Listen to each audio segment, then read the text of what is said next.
Hello there, holiday family. Did everybody get a good night's sleep? Everybody ready to put their thinking caps on and learn something about a new bird today? Well, this is Granny Patty, and we are going to look at lesson number 10. North American birds. This one is called the house sparrow. Have you ever seen a house sparrow? It is considered the most widespread wild bird on the planet, with only a few remote places that these birds have not yet decided to move into. The house sparrow was transplanted to America during the 19th century, meaning they were brought here from somewhere else. Their first time coming to North America was around 1852. The same time, the starling was introduced by our Shakespeare fans, and they were released in New York City. They quickly spread all across the entire United States, Mexico, and most of Canada. Only the northernmost regions of Canada are missing this small bird. While it might have seemed like a good idea at the time, most people have regretted bringing these birds because of how aggressive they are, similar to the invasive species behaviors we see in the starling. They have been known to drive out many of the native species such as bluebirds, wrens, and other songbirds. They tear up nests, destroy eggs, and toss out nestlings. It is easy to confuse a house sparrow with other sparrows, like the American tree sparrow, but there are some clues to help us identify this specific species.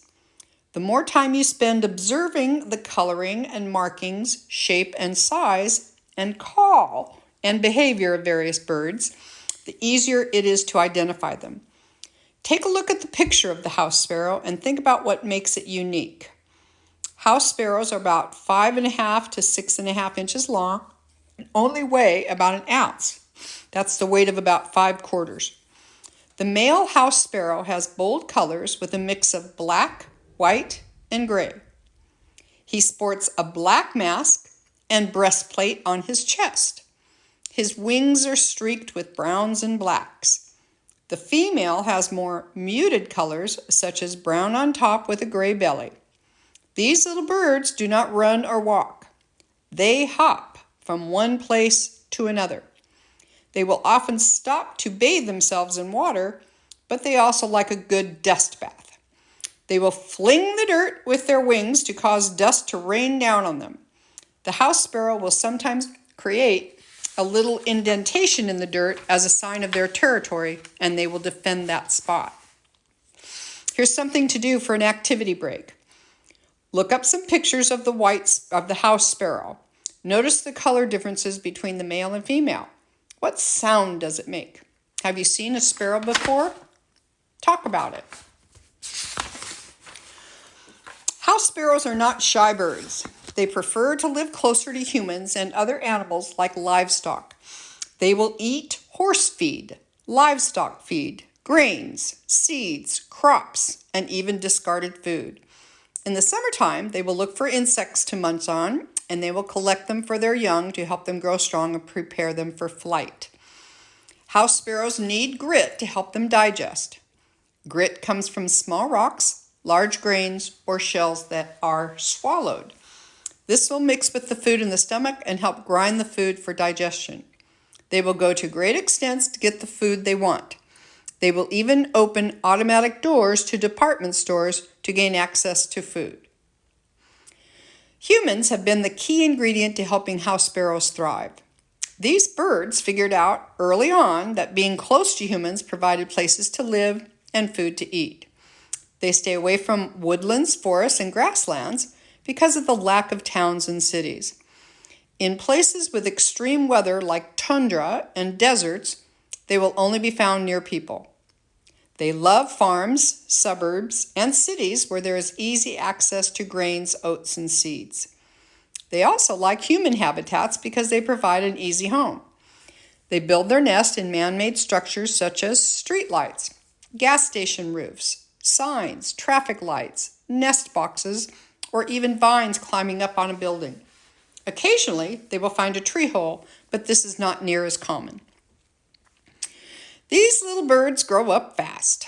They are incubated for about 2 weeks and are born naked with their eyes closed and extremely clumsy. They leave their parents' nest within 2 weeks of being hatched, which means in 2 weeks their eyes open and their feathers grow in. With that much growth and development in a short period of time, it means those babies need lots of food. Both parents work hard to bring food to the babies. Once they are ready to leave the nest, they are ready to find a mate and start making eggs. The older the house sparrow is, the more likely that the new eggs will survive until hatching and mature adults themselves. House sparrows will have 2 to 3 broods a year, and each brood will have 3 to 6 eggs. Their eggs are whitish to greenish white with gray and brown dots. The most dangerous time for sparrows is when they are young and only about 50% survive. As they grow older, their chances of survival increase. Because of this, there is not a good average age length for sparrows, but there have been documented cases where house sparrows in the wild lived over 15 years, and a house sparrow kept as a pet lived 23 years. Oh, that's interesting. So here's a suggestion for an activity break. As we study different birds, we learn about so many beautifully colored eggs. Make your own beautiful eggs. Take a couple of eggs and make a small hole on one side. Use it to drain the insides. Now, using paint, markers, crayons, or any other medium of your choice, make your eggs beautiful or paint them to match the house sparrow eggs. Since we're getting close to Easter, I'm sure that would be a good idea for you guys to do. Okay, students, gotta look for your teacher. It's now time to work in your notebooks. I love you guys. Again, be good to your parents, be nice to each other, clean up after yourselves, and know Granny loves you very much. Bye.